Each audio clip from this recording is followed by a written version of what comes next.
A frase ecoava dentro da cabeça de Luiz como se tivesse sido gravada a fogo. A verdade está onde ela caiu. Ele caminhava pela fazenda sem saber se fugia ou obedecia a alguma força que o guiava. A névoa parecia mais densa naquela madrugada, rastejando como uma fera silenciosa, circulando seus tornozelos, subindo pelas pernas, até envolver completamente o caminho que levava ao antigo galpão. Foi ali que Clara caiu. Não no hospital, não na estrada, na fazenda, no chão irregular de madeira que ele mesmo havia consertado anos antes. Mas por que ele não lembrava disso? E por que ninguém nunca mencionou? Quando chegou ao galpão, Luiz parou na porta. A madeira estava escura, úmida, como se respirasse. O vento parecia preso lá dentro, esperando para exalar alguma história que ele tentou esquecer. Empurrou a porta devagar e o ranger estridente soou como um aviso. O interior estava mergulhado na escuridão, exceto pela fresta da lamparina que ele havia reacendido. Assim que entrou, sentiu o chão vibrar sob os pés. Uma vibração tão leve que parecia mais emocional do que física, como se aquele lugar lembrasse de algo que ele não lembrava. Ele caminhou até o centro do galpão e parou quando sentiu a madeira do chão ligeiramente irregular. Ali, naquele ponto, o ar ficou mais pesado, como se o galpão segurasse a respiração, esperando a reação dele. Luiz se ajoelhou e passou a mão pela superfície áspera. A madeira estava fria, fria demais. Enquanto tocava o piso, flashes começaram a surgir em sua mente, como lâmpadas queimando e reacendendo em ritmo desordenado. Ele viu Clara segurando a barriga, viu sangue, viu pânico, mas havia outra coisa, outro rosto. O mesmo homem que tinha surgido na lembrança no cemitério. Luiz apertou os olhos, tentando segurar o fio da memória antes que ela desaparecesse. Mas as imagens vinham e iam como ondas violentas. A voz de Clara, fraca, dizendo, chama ajuda. A voz dele, desesperada, gritando por socorro. E outra voz, masculina, urgente, dizendo, não dá tempo. Luiz perdeu o equilíbrio e caiu sentado, sentindo a mente girar. Porque aquilo tudo parecia tão novo e tão familiar ao mesmo tempo? Porque sua mente apagou justamente a parte mais importante. A névoa começou a se concentrar dentro do galpão, como se tivesse atravessado as paredes, dando forma a algo que ele ainda não conseguia ver. A cada segundo, a neblina parecia ganhar consciência, avançando na direção dele com uma lentidão quase calculada. Luiz recuou até encostar as costas na parede. O galpão inteiro parecia encolher. E então, ele ouviu passos.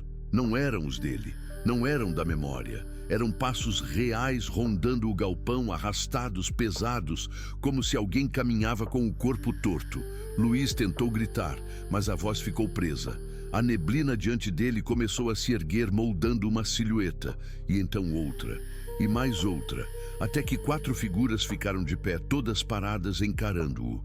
Elas não tinham rostos, apenas sombras humanas, projetadas como se fossem recortes de escuridão.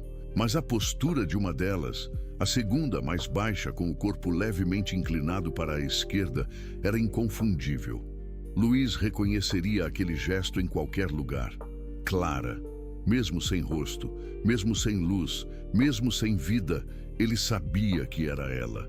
A figura deu um passo na direção dele e Luiz sentiu as pernas falharem. Mas quando ela ergueu a mão, não parecia mais estar chamando. Parecia estar protegendo, avisando, como se algo pior estivesse prestes a acontecer. E então a voz grave, a mesma do cemitério, ecoou novamente, mas desta vez dentro do galpão. Mostre. A sombra mais alta, a que estava à esquerda de Clara, inclinou a cabeça devagar. Luiz sentiu o ar sumir dos pulmões. A figura ergueu o braço e apontou para o chão, exatamente onde ele estava ajoelhado minutos atrás. Luiz olhou para a madeira e viu algo que não tinha visto antes. marcas finas, como arranhões, formando um desenho irregular. Ele se aproximou e percebeu que não eram arranhões aleatórios, eram letras. Silenciosamente ele leu: "Ele mentiu." Luiz levou a mão à boca. As palavras pulsavam como feridas abertas. Ele tocou a madeira com dedos trêmulos e sentiu que havia mais coisa ali, mais palavras escondidas sob camadas de poeira.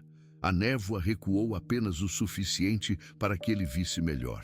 E então ele percebeu que as letras percorriam uma trilha, como se fossem arrastadas por mãos desesperadas. Luiz seguiu com o olhar até o canto do galpão, onde encontrou uma pequena mancha escura, quase invisível, presa entre duas tábuas. Sangue, sangue seco, antigo, mas não apagado pelo tempo. O mundo pareceu girar quando Luiz tocou a mancha. A memória voltou com força brutal, como uma enxurrada rompendo uma represa. Ele viu Clara cair naquele exato ponto. Viu o homem, agora lembrava claramente, segurando-a pelos braços. Ele lembrava do rosto dele. O ex-funcionário que Clara havia pedido para demitir semanas antes por atitudes estranhas. Mas Luiz não demitiu. Achou exagero. E agora via o homem gritando, dizendo que Clara tinha provocado aquilo. Viu o desespero, a discussão, o empurrão. Viu Clara bater a cabeça no canto da madeira. E então, só então, ele lembrou do medo que o fez mentir. O medo que o fez esconder tudo. O medo que o fez dizer à família que ela havia caído sozinha. Luiz caiu de joelhos e começou a soluçar. Não apenas pela tragédia, mas pela culpa brutal que finalmente emergia.